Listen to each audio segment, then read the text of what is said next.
Hello, everybody. We will give you 10 lectures to describe the modern history in China. That is from the year 1949 to nowadays 2016.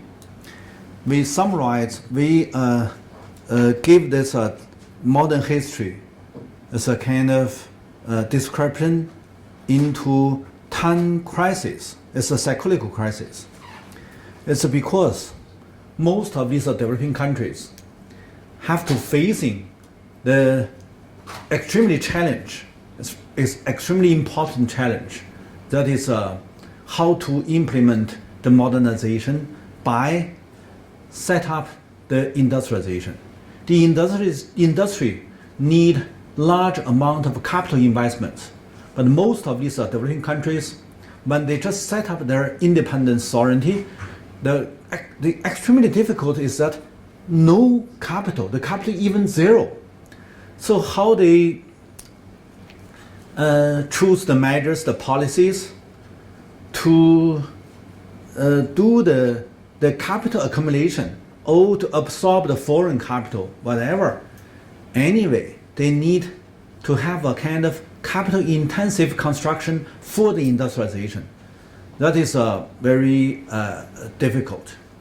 So let's talk about China, and because that you have known China now is the top one industrialized country.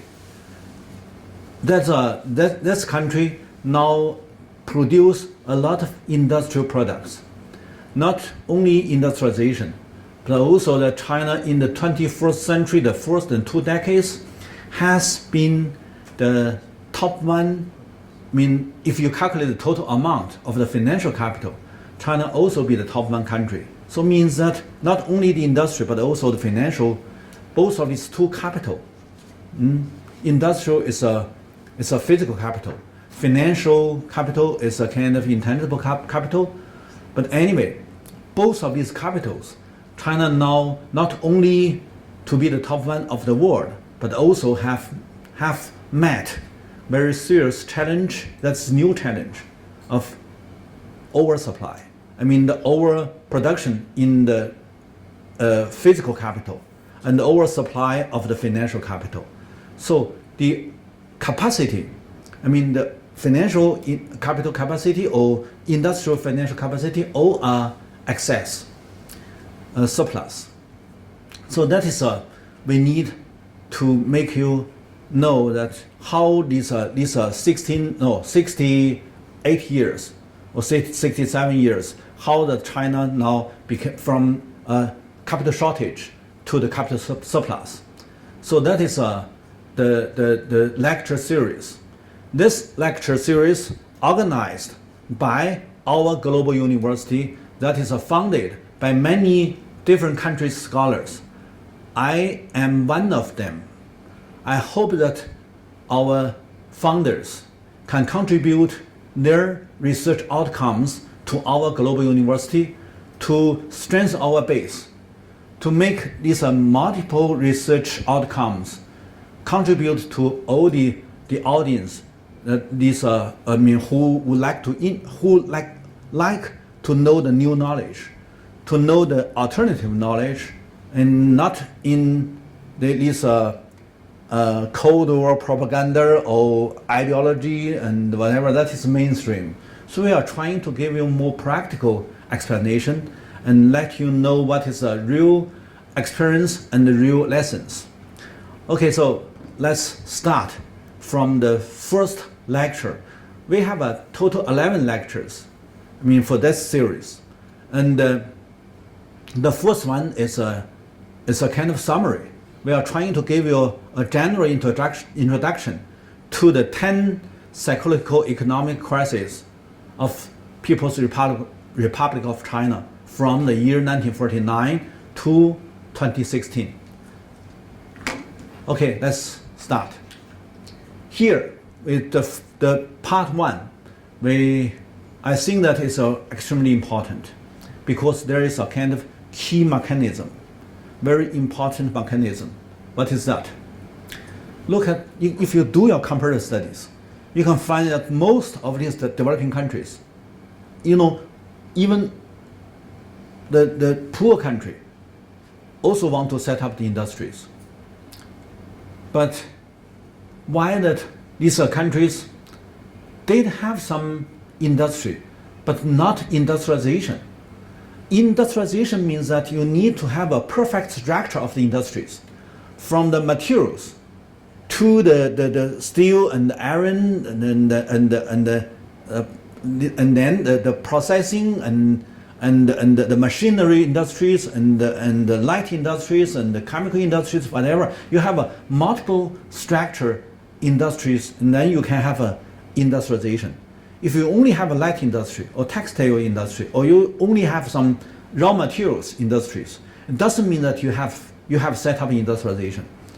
So, but the heavy industry, the machinery industry, and the iron industry, steel industry, all need large amount of investments.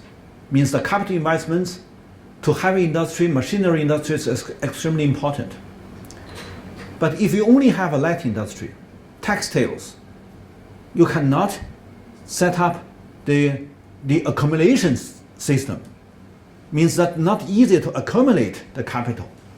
So the industrialization in China also cannot start from textiles and light industrials and green industries and agriculture industry. No.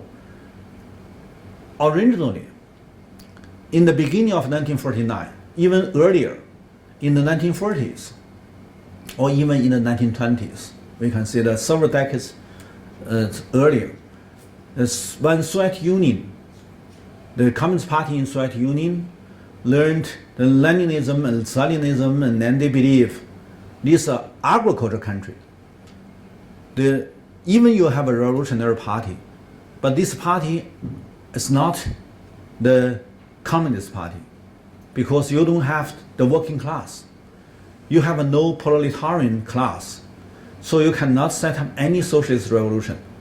You cannot carry out any, socialism. So what they believe at that time, the leading country is Soviet Union. The leading party of the Third International is also Soviet Union Communist Party. So this leading party and leading country, the leaders of this communist world, didn't think that peasant country and an agriculture country can have socialism, can set up socialism. So they persuade these revolutionaries in developing country like China or India or Egypt or whatever, told them that you need first to build up the capitalism. It's a nationalist capitalism. Means that you need first, you cannot just jump from the agricultural society into socialist society. You need to step by step first go inside, going into the national capitalism. That is a private capitalism. And then in China, they gave this stage, Chinese Communist Party, named this one as from 1940s, named the nationalist capitalism as neo-democratic era. So it means that from 1949 they want to set up the neo-democratic system, combining the national capitalism. And then when they set up the industries, they may go into the socialism. That is a step by step, is also instructed by Soviet Union, by Communist Party in etc. So this is very important concept. We first need to take this concept, and then my explanation will tell you that no one in developing world succeeded under such kind of concept, no matter who instruct the developing country, and no matter whatever ism you believe, no matter which party is the ruling party, no one can succeed by so-called national or private capitalism. So that is this page tells you what changed. I said the geopolitics changed a lot by the Korean War, happened in 1950, caused by Korean War. And originally these Asia, especially East Asian, these areas, haven't been fixed by these big brothers, United States and USSR. So, but at that time, and China want to gain the full independence and negotiate with both sides, with Soviet Union. China want them to give back the Northeast China and also the Lishun, that is a Navy base, and Dalian, that is at that time controlled by Soviet Union, and the railway also controlled by Soviet Union, and several places that is a special area and much impact by Soviet Union. It means that even in the 49, when the mainland China has been unified by Communist Party, but Northeast still be a kind of control by Soviet Union. So that negotiate between these two countries. And then also China need to negotiate with Western countries, led by US. Can China set up the formal diplomatic relation with Western countries? That is also need to have a very complicated negotiation with West. So with a socialist ally and also with a so-called liberalism ally, China all need to have a very difficult negotiations. And it's just at that time, the Korean War taking place. And then China joined the Korean War. And the Korean War happened in June 1950. China participated in October 20th. So that's 4 months later, China joined the Korean War. And then caused by this regional war. It's also because of the structure of the geopolitics has been reformed. And the American invest in Japan. You know that after the Second War, Japan has been whole destroyed. There's no industries. And then American from 1950 rearmed Japan. Invest in Japan is $15.4 billion.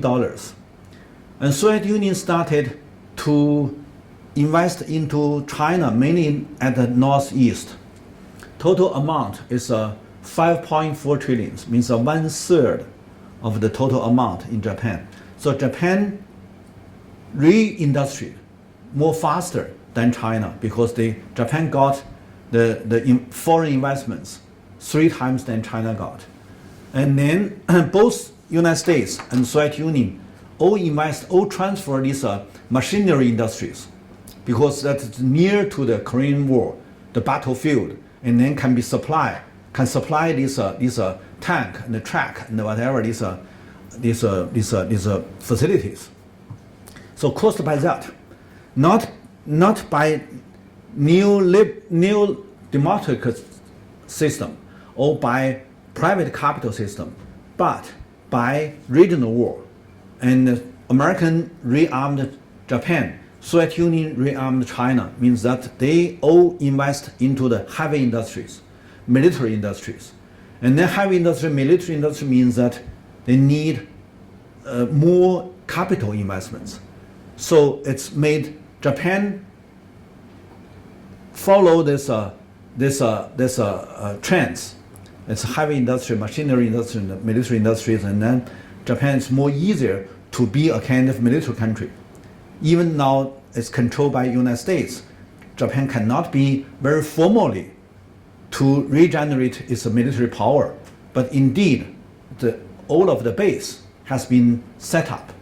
And China in northeast China and some part of the China at coastal area also have some heavy industry, the military industry, the machinery industries, and then that is also the base for the whole industrialization. But one thing is also important when we talk about such kind of background. The heavy industry need more investments, capital investments. And then the capital investments means that they don't need so many labor. So the more capital invest, the less labor they use. So that is China is a big labor first country. When they first set up the heavy industry, means that followed this industrial first step, they need continue to give more capital investments, but less labor investments. So it's not applied to China, such kind of very big labor source country, but very little capital. So that means China got to rely on Soviet Union, keep invest their machines, their facilities, and then they can finish, or they can enlarge, or they can at least to make a kind of structural industries. So this means that, caused by the Korean War, by regional conflicts, China got the heavy industry and the military industry, machinery industries as a base. But this base, not easy to maintain. You need even double cost. That is why since 1960, since the Soviet Union retreat from China industrialization, that is a later 1950, immediately, just 1 or 2 years later, China falling into the trap with a very big disaster.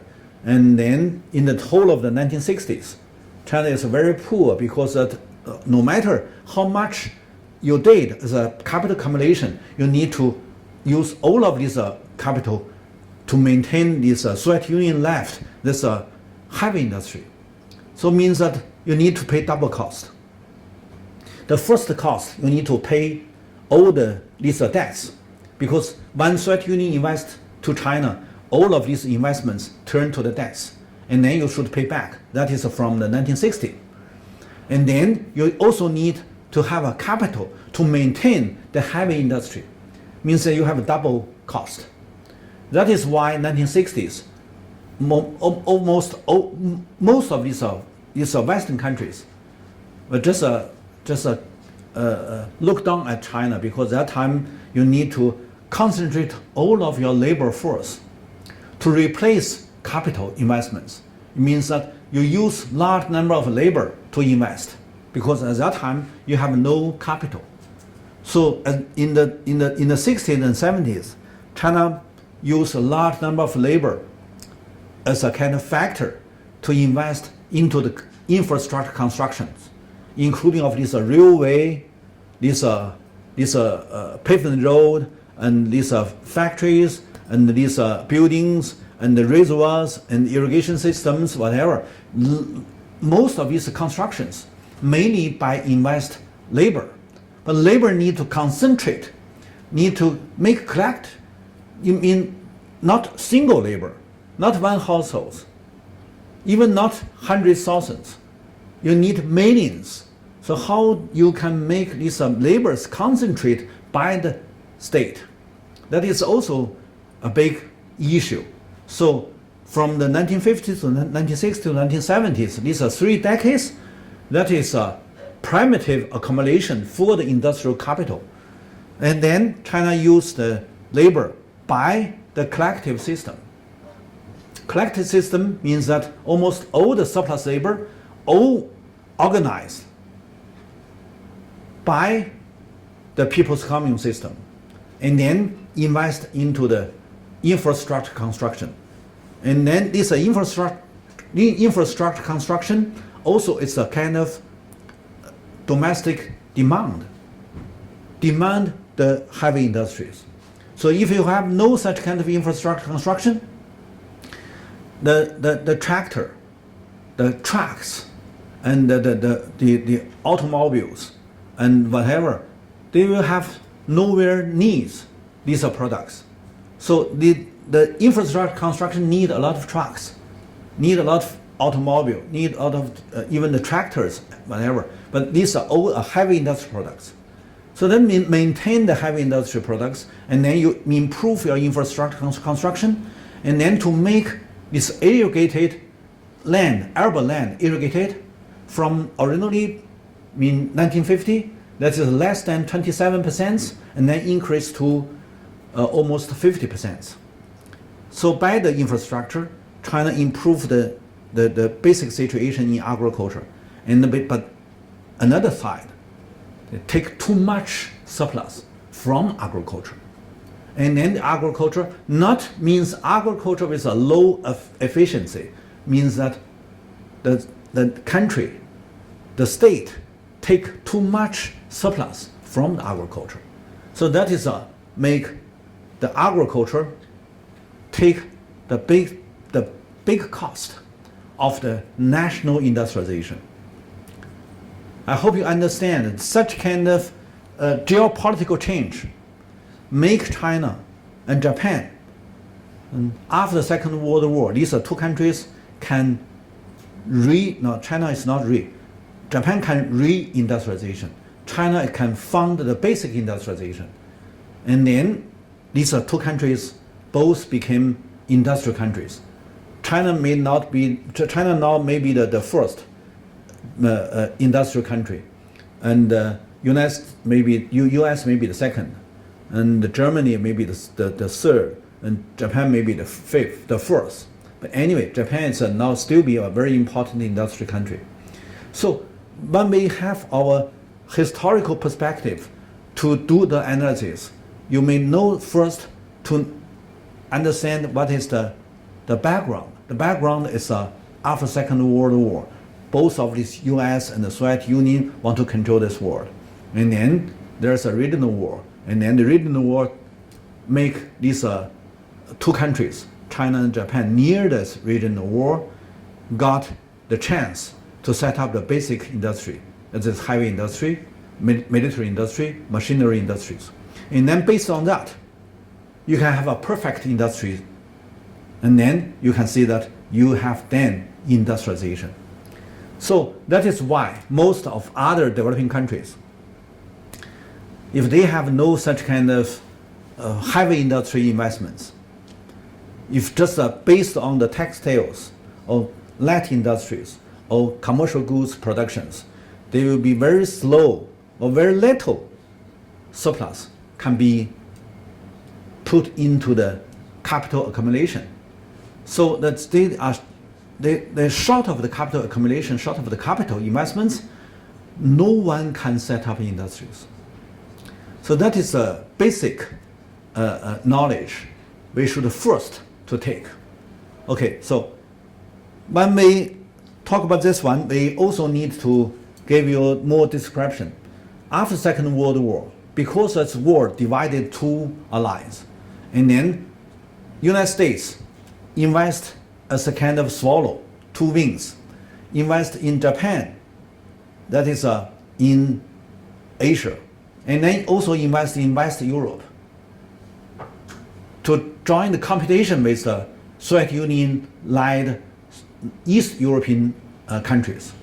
So and the Soviet Union invest into China and also invest into East European countries, means a socialist ally. So also Soviet Union also like a kind of big bird, big swallow, and have two wings for investments. So we said after Second World War, caused by the geopolitics change, and both US and the Soviet Union all have such kind of 验证, how to say, is a swallow or two wings strategy to transfer out their capitals to invest into these countries, and then to make the world parted as a two competition. One is China-Japan competition, another in East Asia area, and then it's a European, that is the East and West European. They join the competition. That is also the Cold War competition. So we cannot just put Cold War and the post-Cold War aside and only talk about economic regulation. That is maybe mainstream would like to just forget everything and only talk about economic regulation. But for our common people, we need to have a whole picture to know that, okay, there's not only economic affairs, but also political affairs and social affairs and environmental affairs and so many different things put together. You can have a comprehensive ideas, comprehensive knowledge to understand what is real happened in these areas. And the second one I also need to emphasize. China set up this republic country. It's caused by or implemented by peasants' war. That is land revolution war. Land revolution not only carried out by Communist Party, but also carried out by KMD. The KMD initiated the first land revolution. And then second, led by Mao Zedong. And then third one is that the fighting for found this new China. So in the first 50 years of the 20th century, it's led not only by Communist Party, but also by KMD Party, by Kuomintang. All want to carry out land reform, land revolution. As if you do some study in the history, you may know that thousands of years, almost every emperor needs to carry out equal distributed land to every household in the countryside. That is not by ideology. This ideology, these isms from Eurocentric philosophy system. But they never know that in the Oriental country, especially in China, China is a thousands years agricultural history. And during this thousands years history, almost every new dynasty, they need to have a kind of land reform. And then this land reform, if they can succeed to redistribute the land to every household in the countryside, and then this dynasty can keep going for 200 years. Means that based on equal distribution of the urban land, you can have stability for this dynasty, for this country. So, land reform, you cannot name socialism, communism, whatever ism. It's also not capitalism. It's a kind of history. It's a historical institution in a peasant country, because peasant population in China is the biggest in the world. If you do some historical studies to compare, you may find that ancient India, or ancient Mayan, ancient Maya, ancient Aztec, or Inca, or some other ancient kingdom, you can find that they all have a similar system to equal redistribute equally to every household the land and other properties for stabilize this clime or this country or this kingdom, whatever you name, such kind of ruling. But anyway, when they want to stay together in the agricultural production, they need to make every people have a land. If just a small people have a land, large number of people have no land, they cannot have a stability. And then this clan or this tribe or this country will be bankrupted. So that the stress the private ownership, few people control, that is come from Greece, from Rome, because these are Greece and Rome originally a slavery system. Less than 10% of the people, they are slavery owners. They enjoy whatever this concept. It's a Eurocentric concept. But other slaves, this large number of the areas, and 90% of people, they are slaves. They have no properties. Whatever they have belong to these city citizens. These citizens, they are the masters. So this one, Southern years keep going, and then to be the Eurocentric systems, and then to make you believe.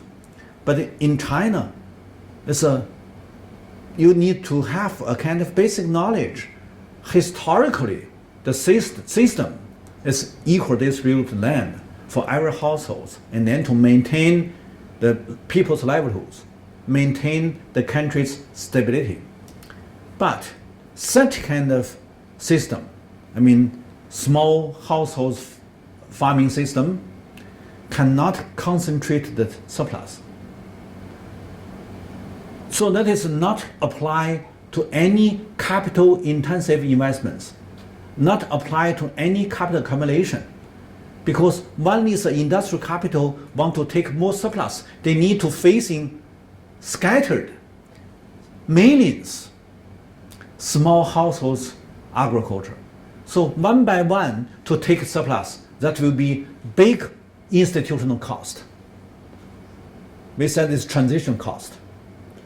So means that the beginning of the 1949, when China redistribute land equally to every rural households, at that time 88% of the population live in countryside.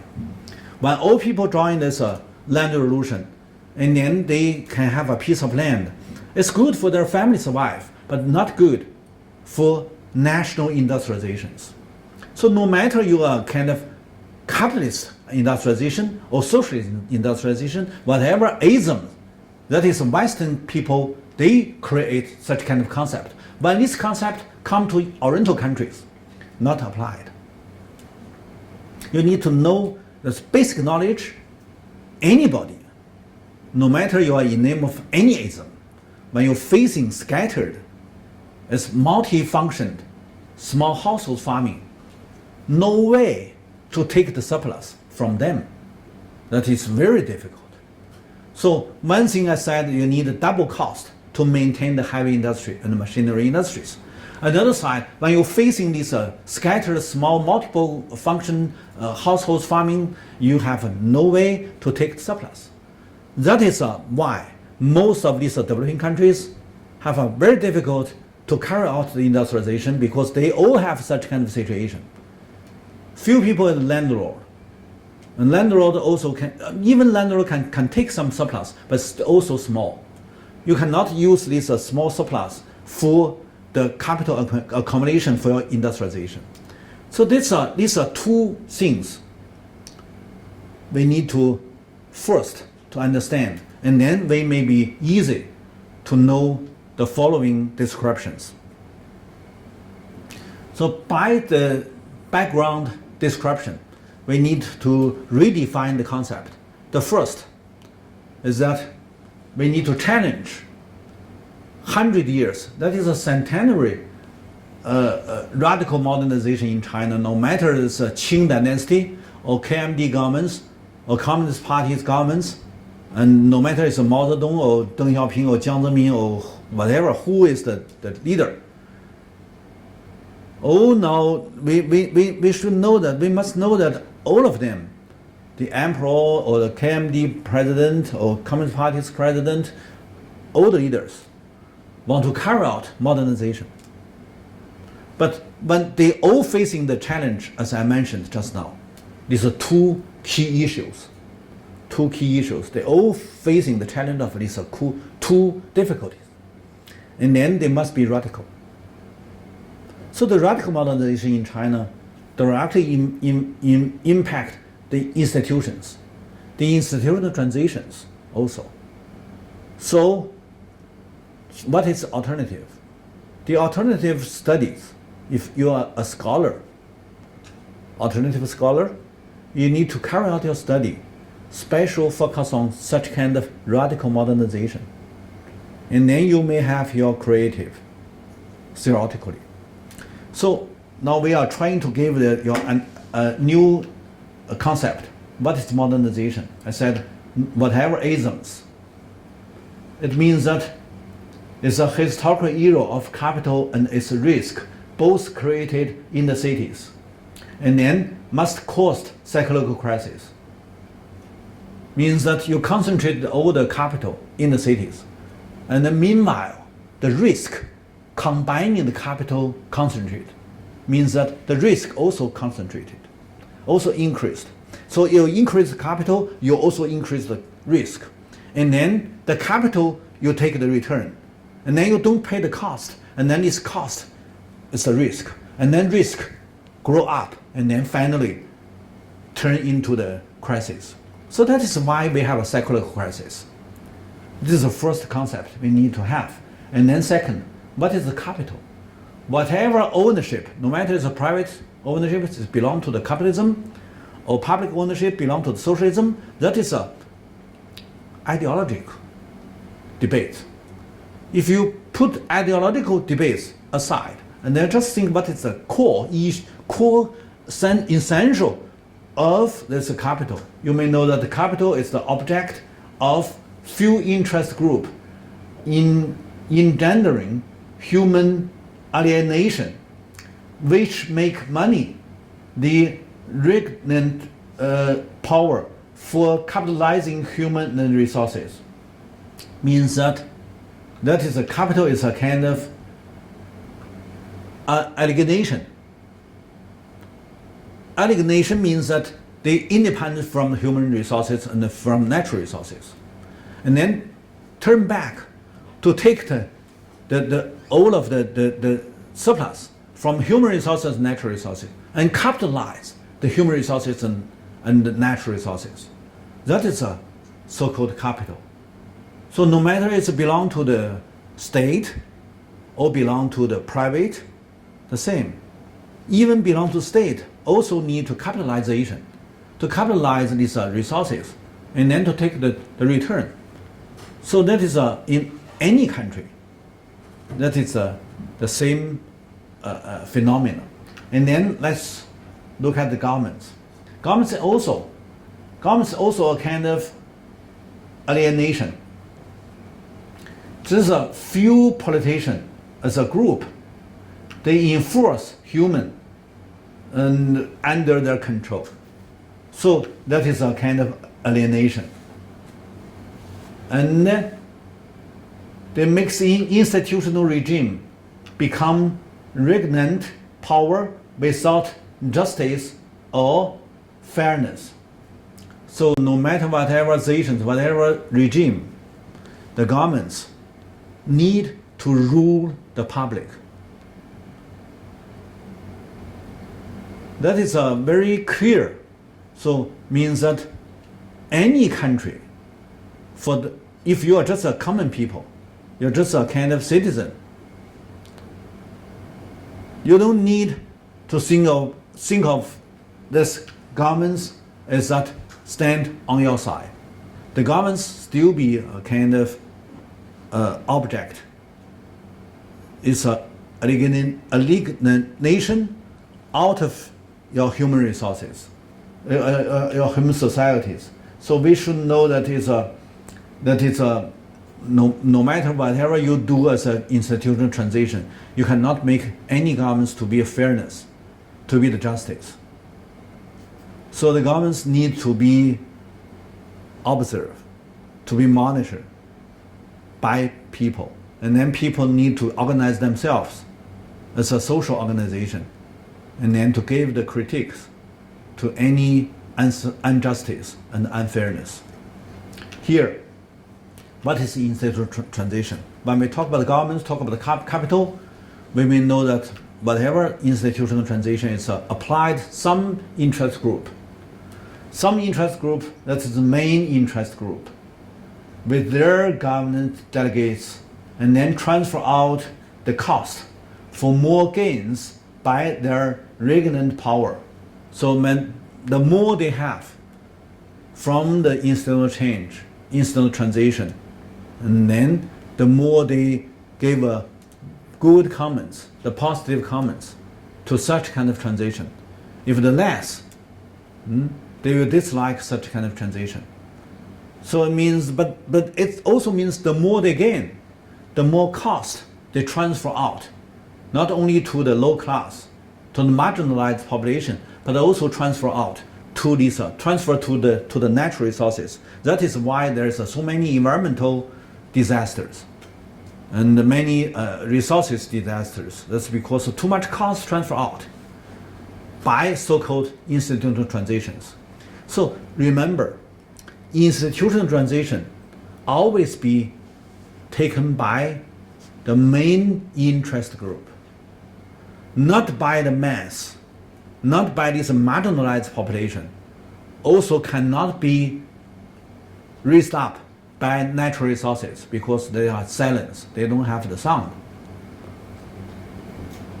So such kind of concept, we need to refresh our source, because most of these source come from education. Education is combining to the Cold War ideology. So we need to reform ourselves. We need to reset up the concept. We should redefine the concept, and then we may have our view to do our analysis about this world. Here is very popular regulation to show that in United States, also in China, both have the fluctuation, that is a cyclical crisis happen. But different era. In United States, that's the worst fluctuation in US caused by the World War I, World War II. But in China, mainly by Cold War and the post-Cold War. So that when we have our analysis only by different social science, we may have a lot of bias, because these are social science also a kind of tool of Cold War ideology or post-Cold War ideology. So by such kind of studies, you may have no knowledge about the same. These are here is the same fluctuation and cyclical crisis, and they also. So we need to have a very critical arguments. The economic crisis is a universal common regulation. So let's turn to the analysis of this time crisis.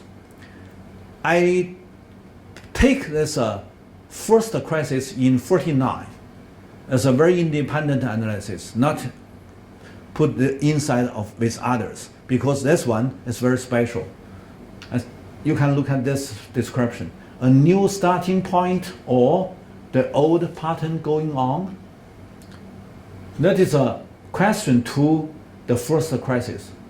So this first crisis of new democratic capitalism in 49 to 1950 means that at that time, under the instruction of Soviet Union, Chinese Communist Party believe we need first build up the capitalism. Who is the main body of the capitalism? Certainly private sector.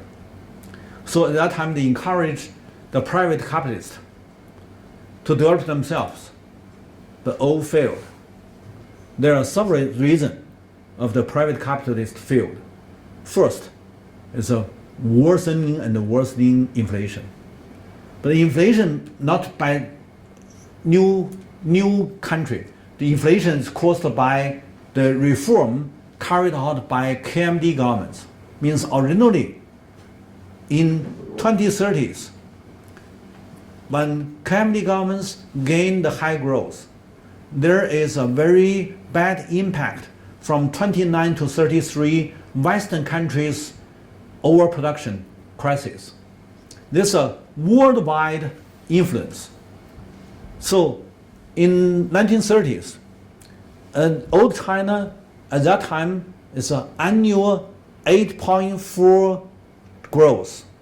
It's a high growth at that time. But when Western countries have the big crisis and then fall into the depression, and the gold and the silver price changed. And originally China used the silver as the money, as the currency. But when there's a silver supply shortage from Western countries, China have no silver mine. China is not a silver production country. Silver mainly in American continent. So these are like Mexico, US, and these countries. They have signed the commitment with China, gave the stable price of the silver supply. But when they have the crisis, they deny to carry out. So the international market silver price increased, and then a large amount of the silver flow out from China, and then China became deflation. So that is very bad impact. The high growth Chinese economy at that time is old China, led by KMD governments, set up their industrialization. So they have high growth, and then the high growth stopped, and then they fall into the trap of the financial crisis, and then they got to use the new paper money, that is sovereignty credit, means that not based on how much silver you have, and based on your big sovereignty, independent. So that is a so-called 法币. 法币, its word-to-word translation means it's a law currency or legal currency. But what is legal means that you have your independent sovereignty, and then you issue the paper money. This paper money, the credit, empowered by your government. So these are money. Originally, it's a small money. It's just a 20 they used. And then just caused by Japanese attack China from the year 37. And then the war need more hard currency to pay for the weapon. So at that time, China import weapon from Germany, from United States, and the United States also export the weapon to Japan. So they all need hard currency. If you have no hard currency, you need to pay by gold and silver. So that means the money, the paper currency devalued. So and then they issued million. There's one bill is 1 million. This large one is 5 million. Means that big inflation happened caused by the Japanese attack China. That is a war. And then until here, you can see that it's 6 billion.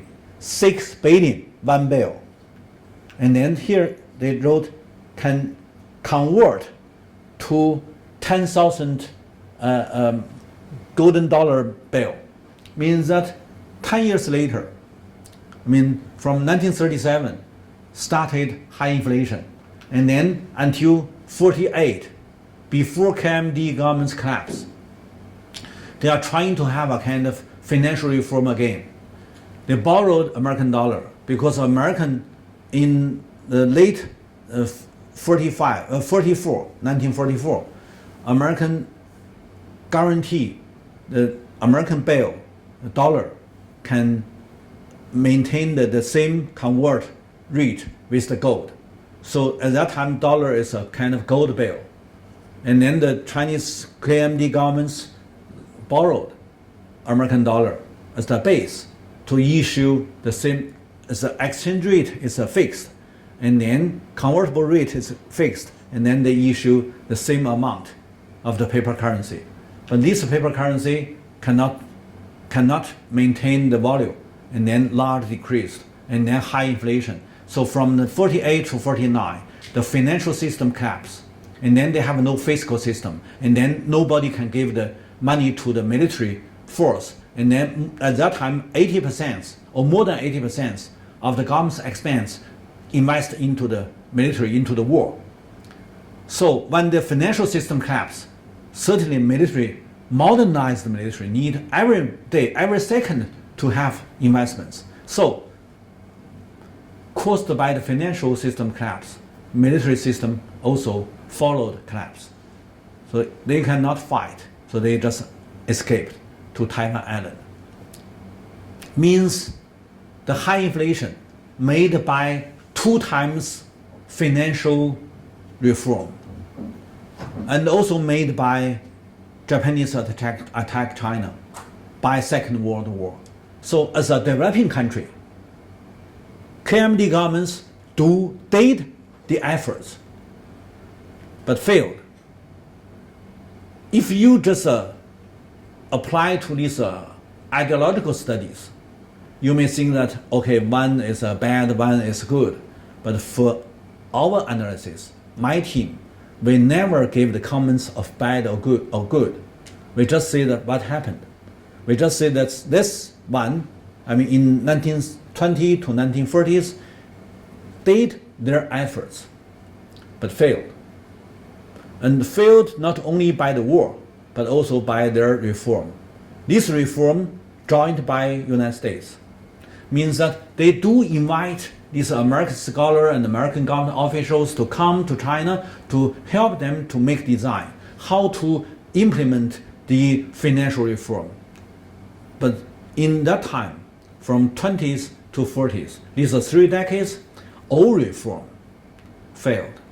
No one succeeded. So that is why they left a very severe inflation to 1949 New China founded. And under the very bad inflation, no any investors can win the fighting, can win the competition in business. That is why most of these capitalists run into the speculation markets. And then to do the speculations. No one wants to be settled and then to do the physical production. So that when Chinese Communist Party take the power, set up the new China, they want to encourage these capitalists, build up the capitalist industries. But at that time, no one can be settled for physical production. Few people do that. A few. If I say few, maybe not good, not applied that time. A few means just little people do the industrialization, do the business. Others, they take money, do the speculation. It's a high risk. Means that even you give them the policy, even the policy is a pro-capital, pro-private capital, pro-capitalism, you also cannot carry out your program. So in the 1949, so no matter you are in name of what ism, at that time in name of socialism, and led by Communist Party, but they did capitalist industrialization, failed. That is I said the private, and then not only the material scarcity, lack of hard currency, and the money oversupply. Look, the CPI and the inflation goes very much high. The highest rate was up to 85.4 times, from 48 to 49. So general price, this CPI, in 13 big cities rose by 7,384%. So means that is exactly crisis. High inflation crisis happened in the 48, 49. And also caused by that, the new governments must include these old government's employees and doctors and teachers. And anyway, all of these doctors and teachers and government employees and all need salary. But originally there are guerrilla movements in the countryside. They don't need salary. Just give some food, and then they can keep going. But when they entered and they occupy these big cities, the city need the management. The management is governments, and the governments need expense, need budget. So the budget, look at the budget. The revenue was about 1/3 of expenditures is deficit.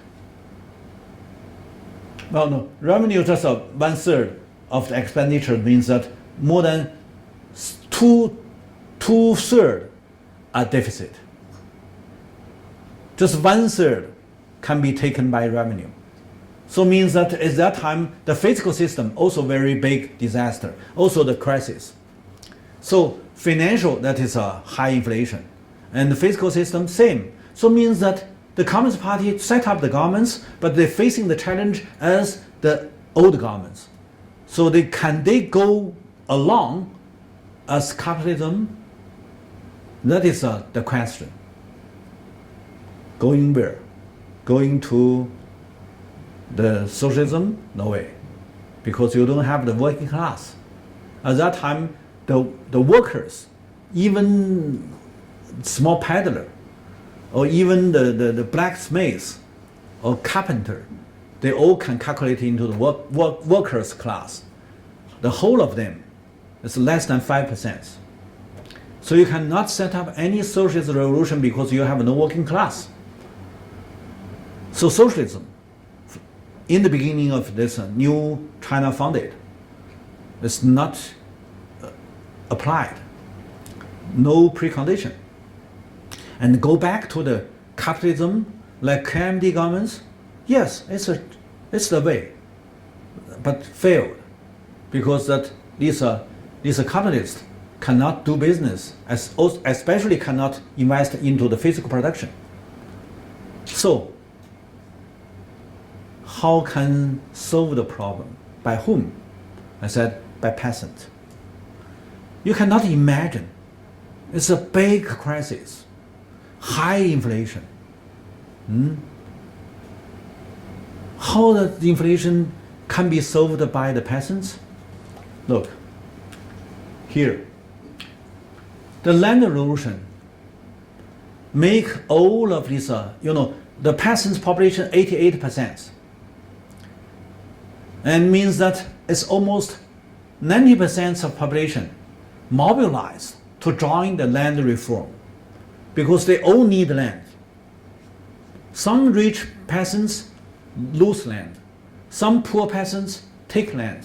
So, but anyway, no matter you lose or you take, you all need to join because you need, if you have to lose, you want let lose.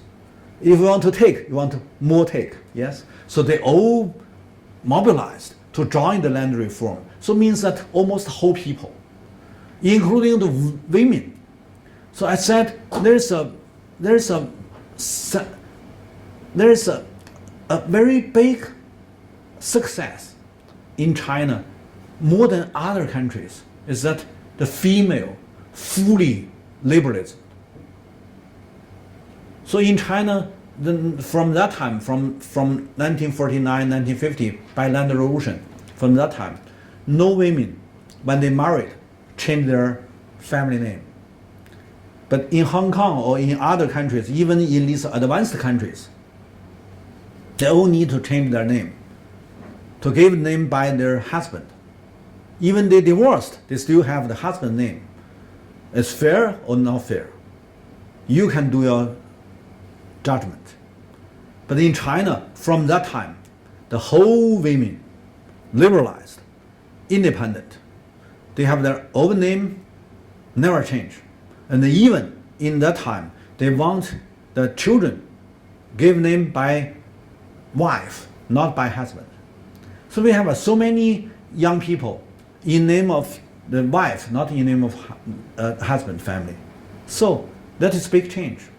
And then when they did have their small properties, that they have a very big efforts, want to create the money and then to buy new land. Because in that time, even in the second land revolution, in Jinggangshan mountain area, Mao very clear to announce, free buy and sell your land. That is in Jinggangshan mountain.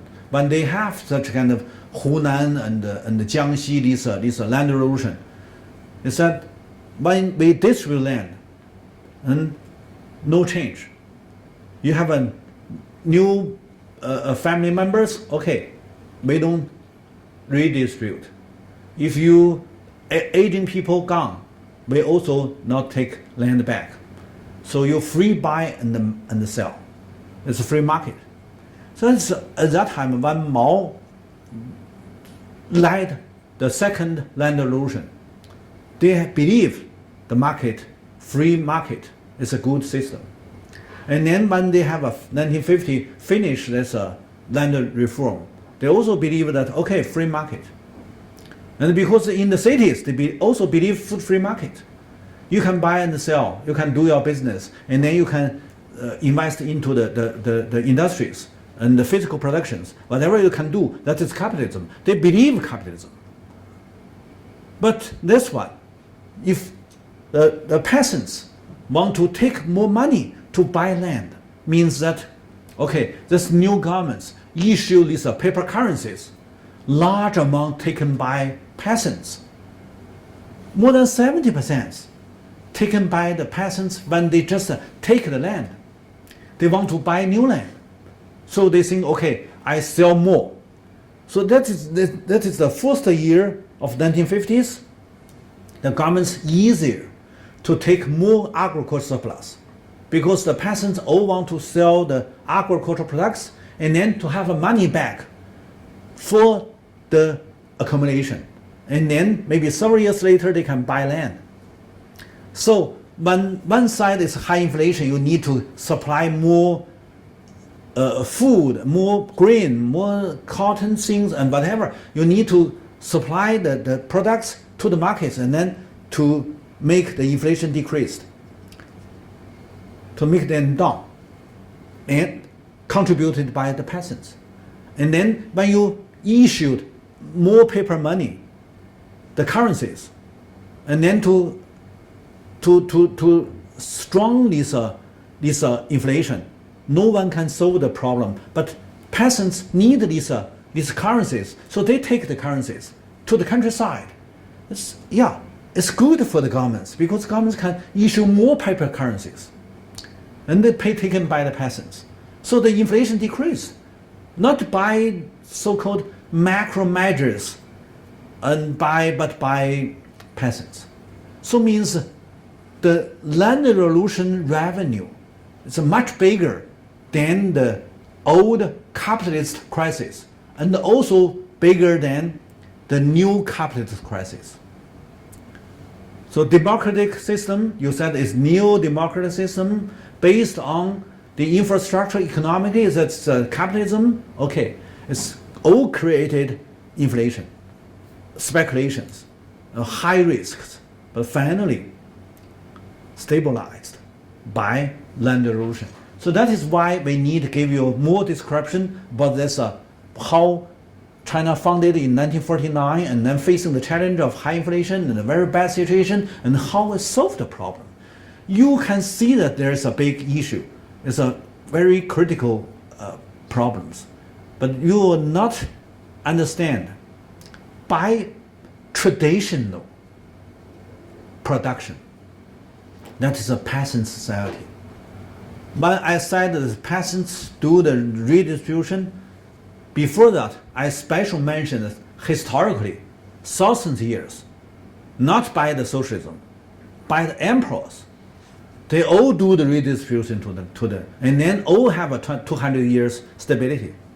That is a traditional agricultural society. So this time, I said the same. By whatever isms, that is a Eurocentric system. If you just go back to Oriental society, to Oriental culture, you also can have your analysis. You also can have your explanations to understand that it's a traditional system, traditional culture, save this big crisis. And this big crisis created by modernization, by you want to go into the capitalism. And then even you set up new governments, you still want to keep this capitalism, free market system, and then you all failed. But whatever your mistakes, solved by traditional agricultural society. When you make the peasants go back to traditional, small, scattered, multifunctional farming system. So my conclusion is very clear. The tradition of agricultural society save the modern society's problem, save the crisis, solve the problems, save the crisis, to make the crisis stable. That is why I need to take this one independently to give you analysis. So I hope the audience remember or take my explanation to think about. You don't need to be so radical. You need to maintain your basic culture in your traditions, not break them out, not throw them out. Look, when China finished this, the first crisis, and China entered the industrialization since the 1950s. I said the 1950s because of Korean War, Soviet Union invested in China for heavy industry and machinery industries, mainly for military construction. Okay, and how they solved the capital shortage? By concentrate labor. Here is the old China's accumulation for the capital for the industrialization. It's a landlord, it's the servant, and for the calculations help to the landlord, and then these kulak and the middle farm and the poor farm, and they all contribute to the surplus because the landlord takes surplus free. You sign the commitment, how much percent you need to give to the landlord, and then you plant your land, you do agriculture, and then the end of the year, you need to transfer all the surplus to the landlord, free. So landlord don't pay. They also don't pay your transportation. You need to give the landlord by yourself. So landlord is a free, not only the real cost, but also institutional cost. And then landlord can concentrate the surplus. So landlord to be the supplier, scaling supplier. And then the landlord set up their workshops in the town or in the cities. And landlord turn their position as a kind of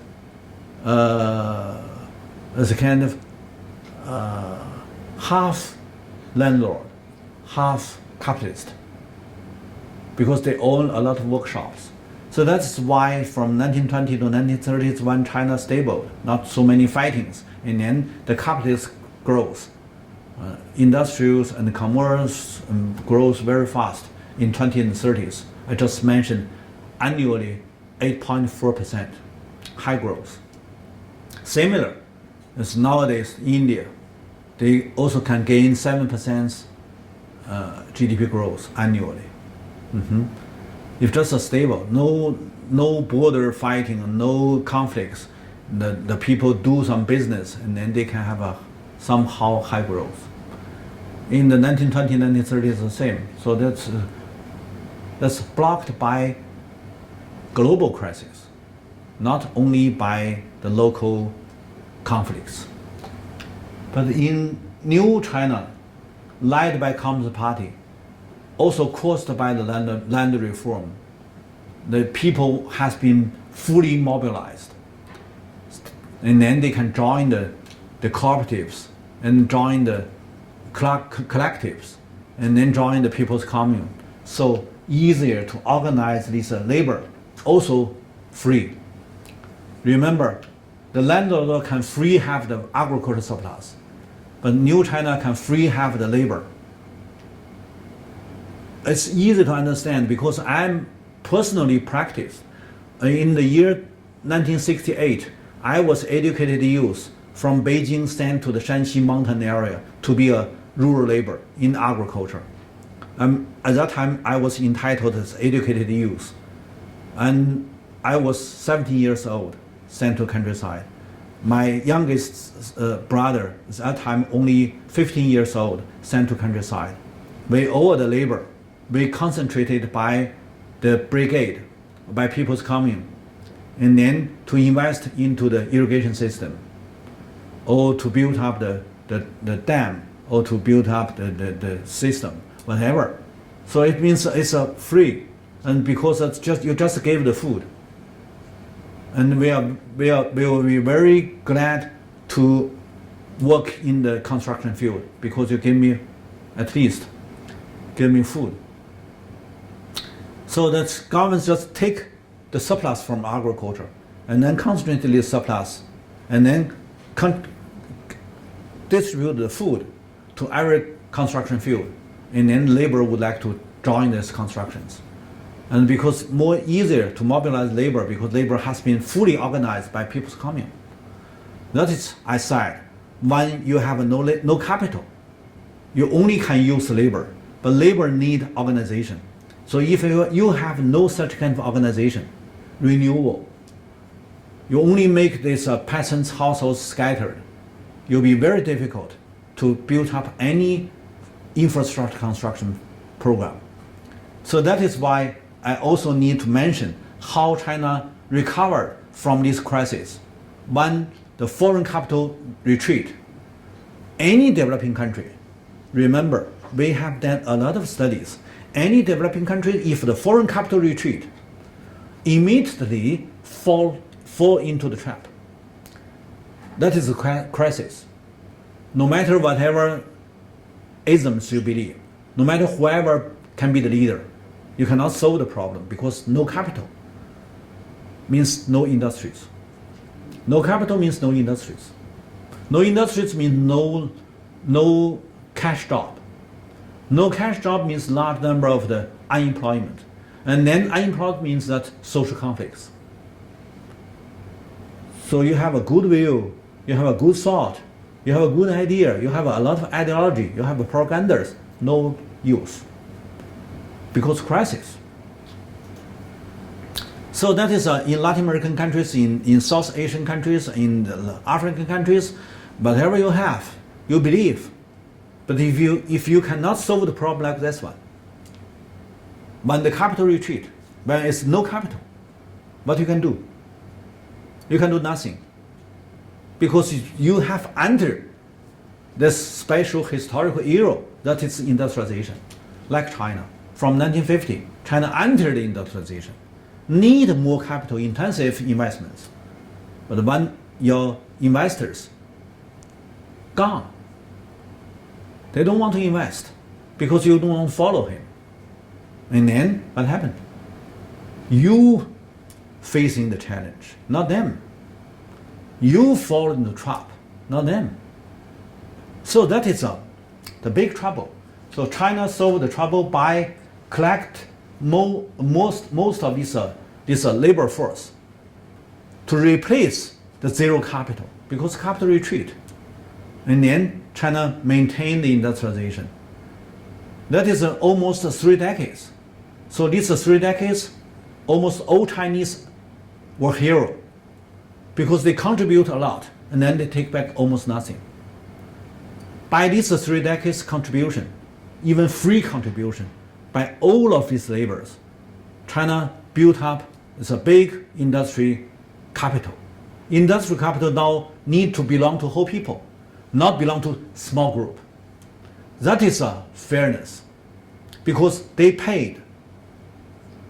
Now there's some small group as an interest group want to take. It's not justice. Okay, that is why I first gave the concept to make you understand what is a so-called institutional transition, what's the government, what's the capital, what's modernization. These are concepts you need to redefine, and then you can understand what is the procedure. Okay, here, when we talk about this from 1950s, China started the industrialization, and 4 times by foreign aid. Foreign aid means foreign investments. The first time is I mentioned at the first page, 5.4 billion from Soviet Union, and then need to pay back from 1960s.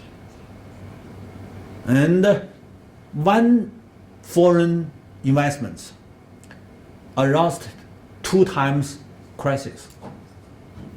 one investment, two crises. It's very interesting. And the Soviet Union invested in China, and China have a 1960s crisis, and also 1968 crisis. So remember Mao have said, 7-8年再来一次. He said his cultural revolution can be re-happened after 7 or 8 years. Not by cultural revolution is a kind of name, but indeed 7 or 8 years there is a run of cyclical crisis. So the first crisis you recovered is from 1952. And then the second crisis happened in 1959. That is 7 years or 8 years. 51, 52, and then to 59 to 60. 7 to 8 years. And then you recovered. And then another 7 to 8 years. 1967, 1968, the economic crisis happened again. So that is a regulation. Cyclical crisis happened after 8 years. So that is why Mao said cultural revolution 7 or 8 years re-happened. Maybe that is he just focused on the cultural revolution. But to be the economist, I need to focus on the economic crisis. So just combining his words, we said, okay, that may be easier to explain because that the revolution means that social conflicts, means social contradiction. Social contradiction caused by economic crisis. When the crisis happened, they need to have some kind of social problems followed by the crisis. So you can see that from 1967, the government's investments just decreased. And then large number of the labor have no job. Same, when the 59 government have no ability to invest, and then 1960, large number of the labor unemployed. So then in Mao's time, not only by People's Commune concentrate labor to replace zero capital, keep the industrialization going on, not by that, but also when the city have the crisis, large number of people, especially young people, no job. You know, jobless young people in any country will stir up the social conflicts. But how China deal with the problem like this one? You can see that the same in 1960s and beginning of 1970s. Most of these Western countries also meet very serious the crisis. And then the guerrilla movements in city happen. Even in Japan, in Italy, in France, you know that France there is a Red May social movements. And in Japan there is a Red Army in urban struggles. And in Italy also they have a city guerrilla movements, whatever. And in the United States there is black people and a lot of conflicts. So at that time the world not stable. But how China? Yeah, China have a cultural revolution. So this all caused by economic crisis, because at that time when the Second World War finished, the old Western countries rebuilt up the industries, and then they're facing the challenge of overproduction. Overproduction turned to the social conflicts in the late 1960s and early 1970s, and then enforced them to transfer out these labor-intensive industries to developing countries. That solved the problem of their own in the Western countries. The same in 1960s, China facing the challenge of the economic crisis. 1960, Mao just mobilized these unemployed youth from city to the countryside, absorbed by People's Commune, by collective system. And then 1968, when 1967, the government's budget deficit more serious, cannot invest into the city industries, and then large number of unemployment youth also mobilized to the countryside, to People's Commune. So the People's Commune, the brigade system, absorbed this unemployment city youth. So that's different name, but it's a, we said it's 插队, means that you can participate the brigade agricultural work.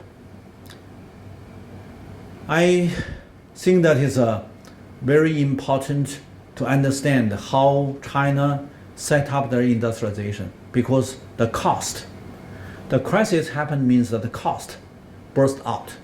This cost transferred to the countryside, absorbed or taken by the collective system. So the collective system make the peasants very poor, not because of the agriculture, it's because of the collective system as the base for the industrial crisis soft landing, for the urban crisis soft landing in rural. So that is very important to understand what happened in China for the industrialization.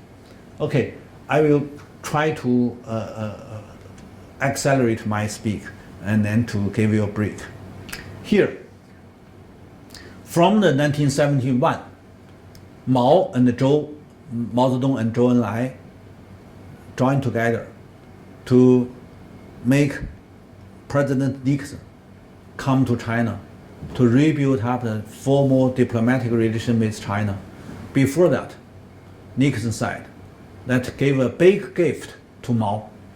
That is break the bloc. I mean, originally American lead all the Western countries block China. That is from 1950. And then from 1960, Soviet Union lead these East European countries block China. So China is independent, delinking. No one can send the capital or facilities to China. So it's fully independent. And but it's just 10 years, okay, until the 1971. So before Nixon come to China, he said, okay, we release control. And then most of these Western countries at that time just want to transfer out their labor-intensive industries at that time because of the overproduction. So that is the first, they transfer these industries to small country like Hong Kong or like Chinese Taiwan or South Korea or Singapore. There are so-called 4 small dragon. These all are so-called Confucian culture area. And so they have a lot of similar culture. So, but it's too small. So very easy, just 10 years, the labor price goes high and the resources price goes high, and then these industries cannot stay in these small areas, small countries. So they need to move. That is why from 1980s, Deng said openness. What is openness? You just applied such kind of trends. That is economic regulation. No matter you give the comments good or not, that is just regulation. So, and then also there's another 4 small tigers like Thailand, Philippines, Malaysia, and Indonesia all have such kind of transfer these industries from Western countries, and then solve the problem Western countries overproduction, the crisis, and then also strengthen their industries in these small countries. That is light industries. That is textile industries. That is commercial production industries. So they don't have steel industries, iron industries, machinery industries, heavy industries. They have no such kind of perfect structure. They have no structural industries. So more easier to be attacked by the followed crisis. That is another thing. But let's go back to China. From the beginning of the 70s, China started to have the foreign capital give China the machines, the technikers, the system machines, and then to reform these heavy industries, machinery industries originally invested from Russia. Russia is too much heavy. So China want to be light. So they need light industries, textile industries, chemical industries, whatever. So these things just apply to Western countries want to transfer out these textiles, light industries, chemicals, whatever. They want to transfer out. And then there's also China's decision made by Mao and Zhou applied Western economic crisis. If they want to reduce the crisis, they need to transfer out their labor-intensive and light industries, that is low-levels industries. And China keep these heavy industries many decades. They want light industries. So it's just a mutual benefits. So these Westerns come to China, and China take a lot of Western machines, but immediately turn to that is, I said, the second time foreign capital invest into China.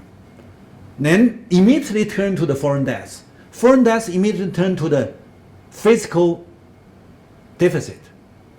And then fiscal deficit turn to low investment, even no investments for maintain the industries. And then large number of the labor, also unemployment. So this time from 1974, Mao third times encouraged this unemployment city youth go into countryside, solve the industrial crisis in city. So and then soft landing by rural take many thousands, millions unemployment youth from cities. So that is you can understand what happened in China is the same. You have the crisis, but the crisis can be soft landing by that organized people's communes system.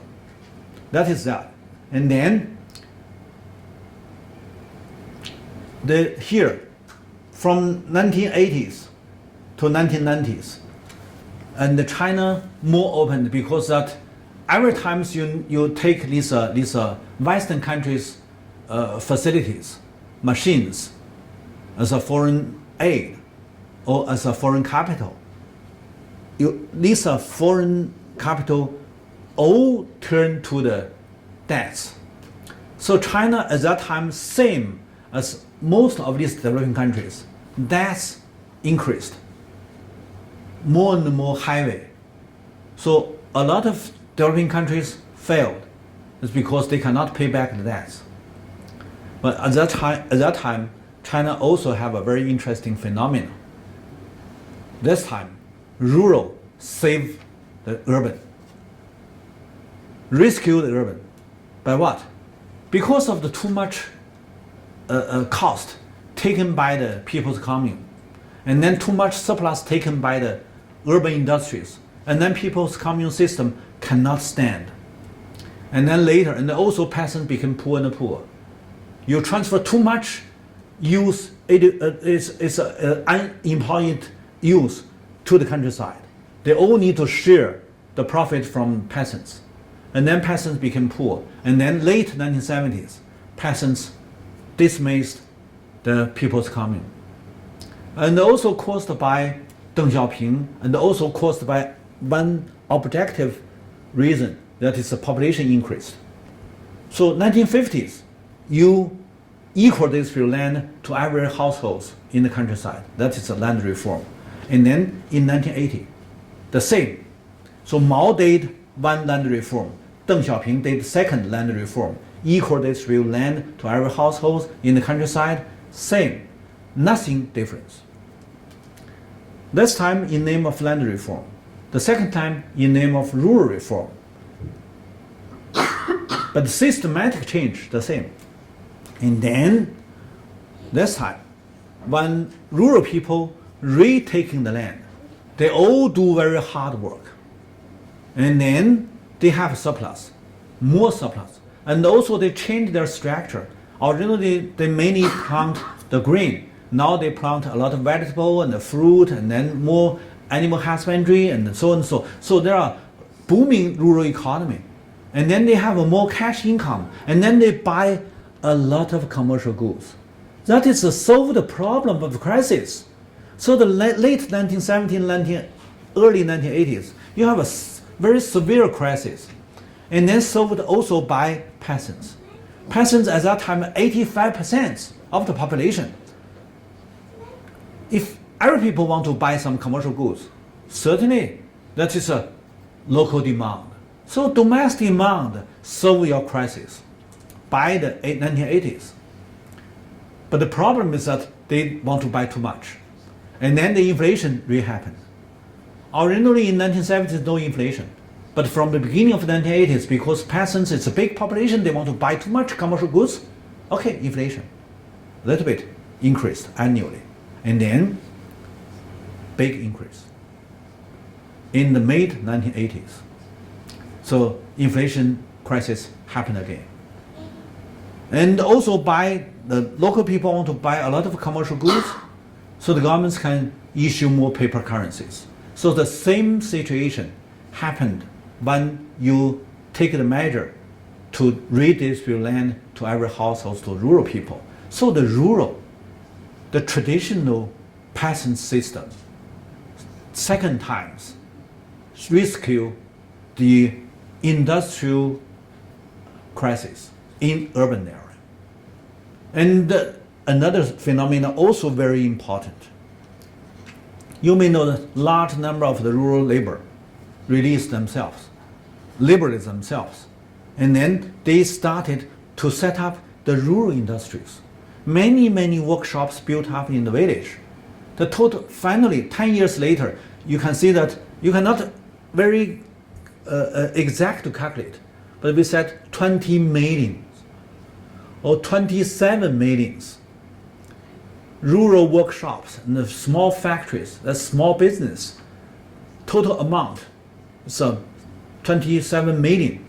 So all of these 27 million small business or mid-sized factories all absorbed these surplus labors.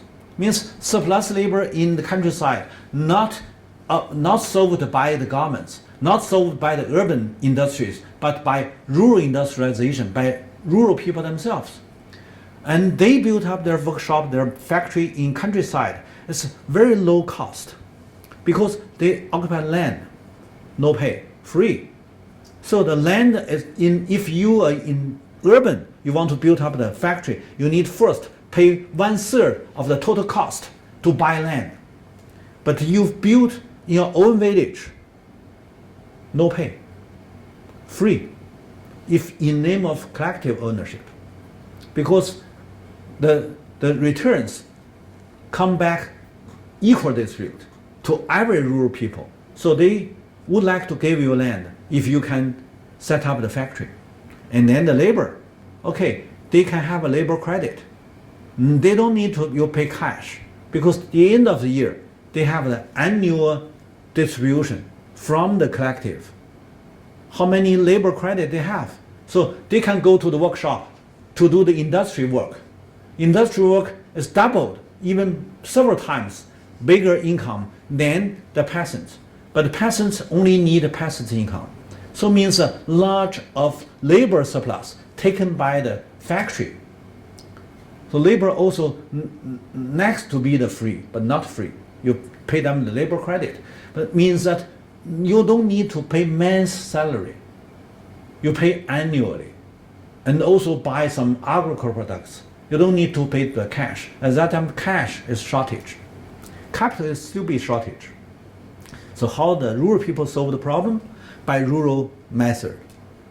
By rural people's measures. And, okay, they have no capital. They changed by their fresh agricultural products. And send these fresh products to the factory, and then they can have some machines back. And they can have some facilities back. And then they use these machines, even it's an old fashion, but it still can used, still can work. So the rural industrialization, just 10 years, grow up. So the total, the industrial GDP, half contributed by rural industries, just 10 years later. So you cannot see any phenomena. They not only finish the capital accumulation, it's a primitive accumulation of the industrial capital in countryside, very short, 10 years. If you go to West countries, they need to they rob a lot of resources from other continents, and then they need 100 years, and then to set up their industries. But in rural China, just 10 years. So the peasants have a very big ability, big creative, to create a world, how to say that, it's a kind of very strange phenomenon.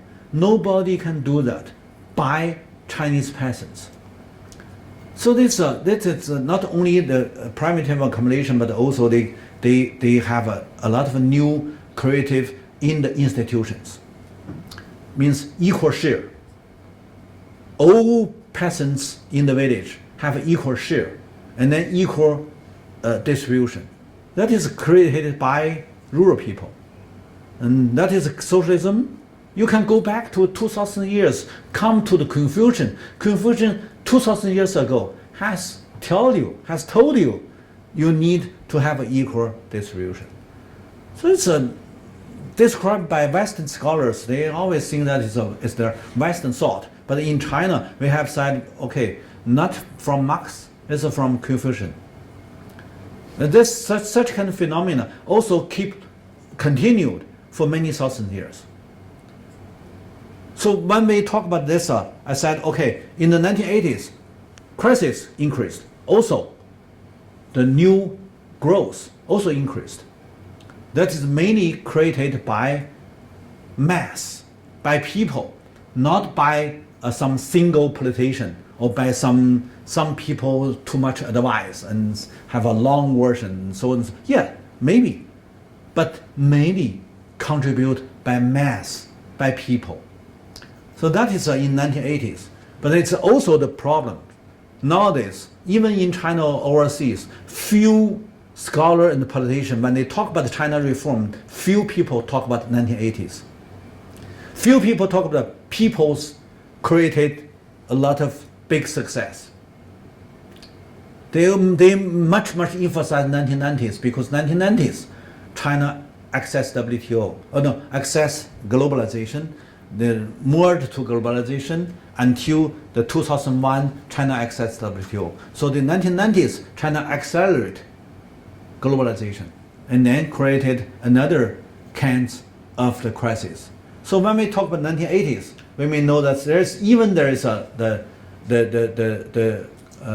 inflation, but the inflation is the reason of the inflation. We need to have a different analysis. We can know the inflation is not exactly bad enough because it's mainly caused by domestic demand, and domestic demand caused by the rural industrialization. Also by rural people, they have a more commercial goods they need to consume.